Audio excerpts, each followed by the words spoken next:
Bienvenue sur Question de Daron, un podcast Bubble Mag. Pourquoi il ne faut jamais cesser d'encourager ses enfants ou l'effet Pygmalion?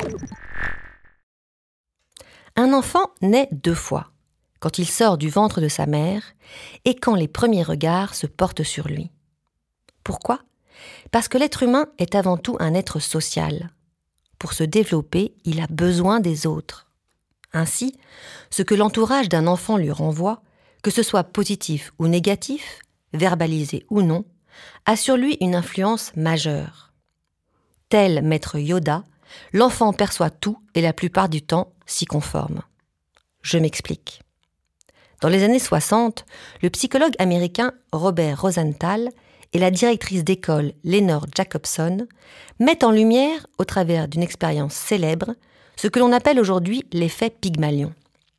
Ce qu'Albert Jacquard nommera les prophéties auto-réalisatrices. À savoir que le simple fait de croire en la réussite de quelqu'un améliore les capacités de celui-ci. La science-fiction, ça existe. Voilà en quoi a consisté cette expérience. Rosenthal et Jacobson ont fait passer des tests de QI aux enfants d'une école de San Francisco. Ils ont communiqué ensuite ces résultats aux professeurs, mais en surévaluant, sans le mentionner, les bilans de 20% des enfants.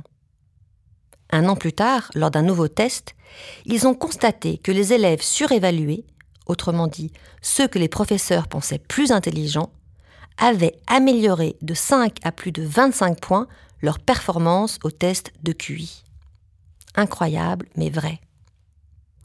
Au cours de la décennie qui a suivi, plus de 350 expériences sont venues confirmer ces résultats et ont montré par ailleurs l'existence du processus inverse que l'on appelle l'effet Golem.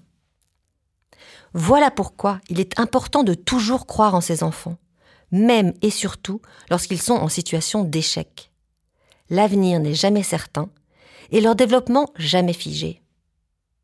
Comme le souligne Pascal Toscani, docteur en psychologie cognitive et spécialiste des neurosciences de l'éducation, la croyance inconditionnelle dans le potentiel de son enfant agit comme un stimulant très puissant sur le système cognitif.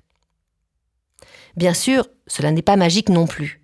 Il ne suffit pas de dire à son enfant qu'il va réussir son examen de maths pour qu'il ait 20 sur 20, ou qu'il est capable de battre son adversaire au judo pour qu'il remporte la compétition. Ce serait trop simple, je vous l'accorde.